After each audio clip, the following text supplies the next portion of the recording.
Un manteau à 600 €, des potes à 270 € ou des pulls à 180 balles.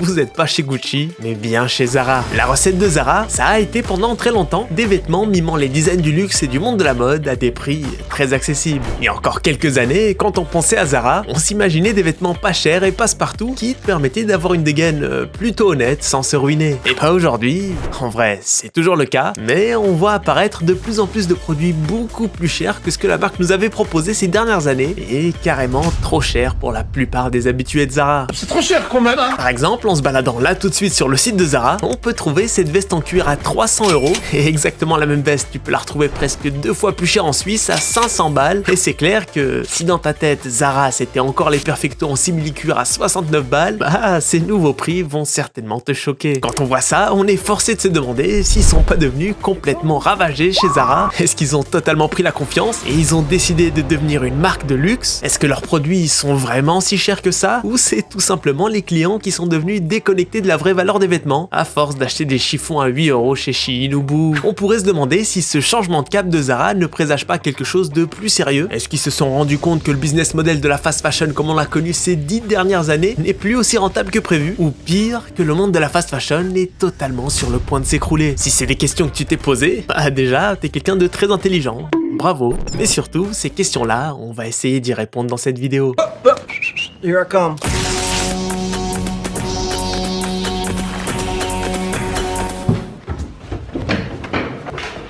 Bonjour!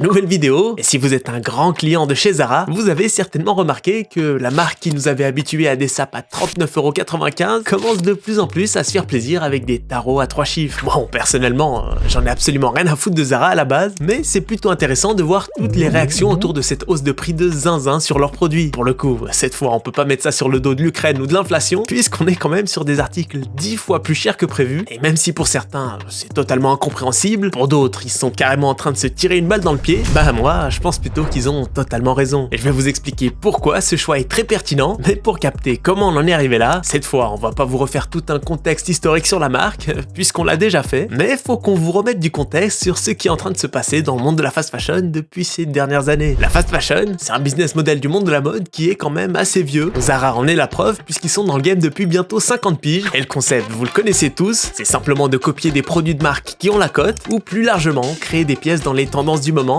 en bombardant de nouveaux articles très souvent. C'est un business model assez problématique puisqu'il nécessite de vendre très peu cher et en énorme quantité. Il faut inciter à la surconsommation, donc énormément gaspiller et polluer, et se fournir dans des usines miteuses avec une éthique de travail et un respect des ouvriers assez questionnable. Les coutures tiennent pas. En Europe, c'est des choses qui passent plus très bien, et les conditions de travail des ouvriers ou l'écologie, c'est des sujets qui touchent de plus en plus les nouvelles générations de consommateurs. Enfin bon, on va pas se mytho, on est très loin d'être tous engagés, ni d'avoir les moyens ou la volonté de l'être. On l'a vu après le scandale des Ouïghours, le boycott il a duré 8 jours avant que ça retourne s'acheter des blazers roses à 39,95 €. Putain d'hypocrisie. Malgré tout, il y a eu une réelle prise de conscience de la part de Zara. C'est pas parce qu'ils se sont juste rendus compte que c'était pas très bien de faire des dingueries pareilles, c'est plutôt qu'ils ont analysé les risques qui pouvaient impacter leurs revenus, et ces risques-là sont très nombreux. Zara étant une grande multinationale européenne, elle est sous énormément de contraintes, elle a beaucoup de comptes à rendre, et en plus de ça, elle doit surtout se battre avec les nouveaux arrivants de la fast fashion ultra agressifs, à tel point qu'on parle même plus de fast fashion,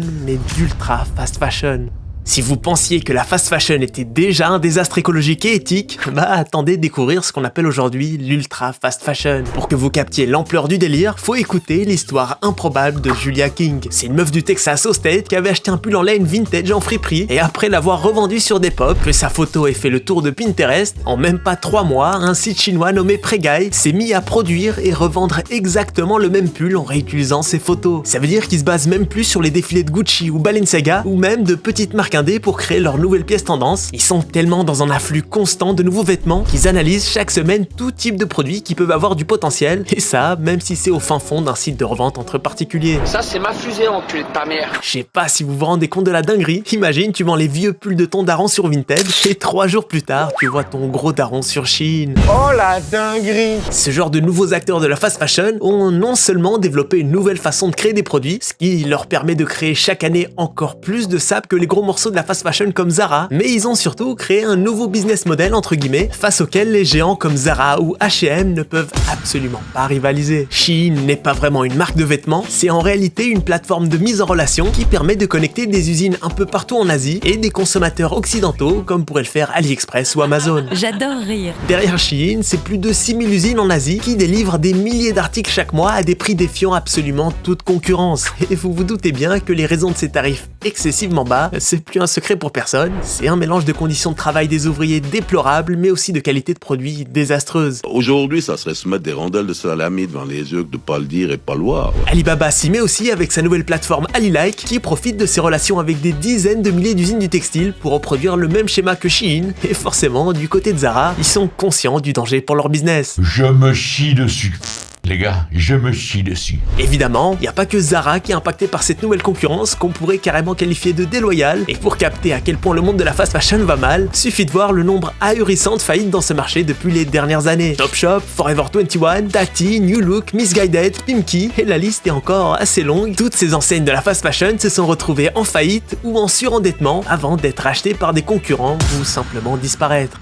Avec les Shein et autres bails douteux qui arrivent à créer des vêtements qui plaisent visuellement à un prix imbattable, on peut capter que pour beaucoup de consommateurs, les marques de fast fashion historiques qui ont du mal à suivre le rythme puissent être perçues comme dépassées ou trop chères. Pour Zara, essayer de rivaliser avec ces marques-là, notamment Shein qui avait atteint une valeur boursière de 100 milliards de dollars il y a quelques mois, se battre sur les prix avec eux, ça serait juste une course vers le zéro absolu où ils se retrouveraient avec des marges totalement ridicules et une image de marque évidemment tout aussi désastreuse que Shein ou Boo. Ils sont maintenant obligés de changer de plan, c'est pour ça qu'on voit l'apparition d'une nouvelle stratégie de la part de Zara. On sent la volonté de se détacher de la fast fashion miteuse, ultra cheap et remplie de scandales éthiques et écologiques. Et l'objectif, c'est de se repositionner vers une image plus premium et je les vois totalement légitimes de devenir quelque chose comme Axel Arigato, une marque de fast fashion premium. Et ça risque pas de se faire aussi facilement que prévu puisque sur Insta, une veste Zara à 300 €, ça vous choque totalement, même si elle est fabriquée en vrai cuir et en Turquie. Après, je vous l'accorde, c'est évidemment pas du Made in Italy, mais ça reste quand même assez loin du Made in Bangladesh qu'on a l'habitude de voir dans la fast fashion. Clairement, de ce que je vois pour l'instant, personne n'est vraiment prêt à mettre le prix pour du Zara premium, et pourtant leur rapport qualité-prix est pas totalement délirant. Par exemple, leur bomber en collab avec Luigi, le fondateur de la marque Rude, coûtait 149 €. Vu comme ça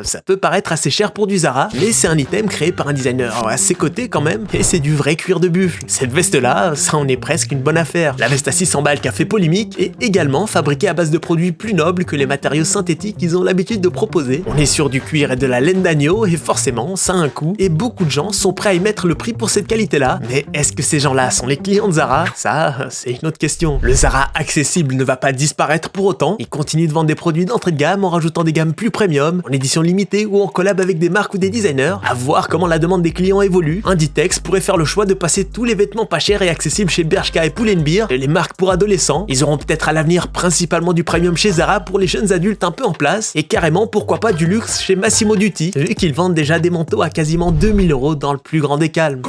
D'un point de vue éthique et écologique, évidemment, ça peut que être mieux, vu qu'on voit de plus en plus de produits avec des matériaux premium et plus durables dans le temps, fabriqués en Espagne, au Portugal, au Maroc ou en Turquie, plutôt que les habituels Made in China, Vietnam ou Bangladesh de la fast fashion. Et même si en vrai, ce changement de cap, il est purement économique, ça reste une plutôt bonne chose, mais vous pensez vraiment que Zara peut devenir une marque premium ou ça risque de flop fort? Je nous ai vus souriants tout en haut dans le Black Hawk. Y'a que 4 membres, ça n'augmentera pas. Si je réussis, choisis qui mange mon plic. Pour l'instant dans les ombres avec la flamme de mon pic. J'ai rêvé de leur tête tout au bout du pic. Femto, Gothic, Fritz, tranche sous Wayender. Full roster que des vrais coureurs. Venus griffer leur tête comme Monsieur Kruger. Le satellite s'incline sur la position. Y'a mes opérateurs dans la fosse au lion. Spirit V2, j'élargis la vision. Je dois laisser des...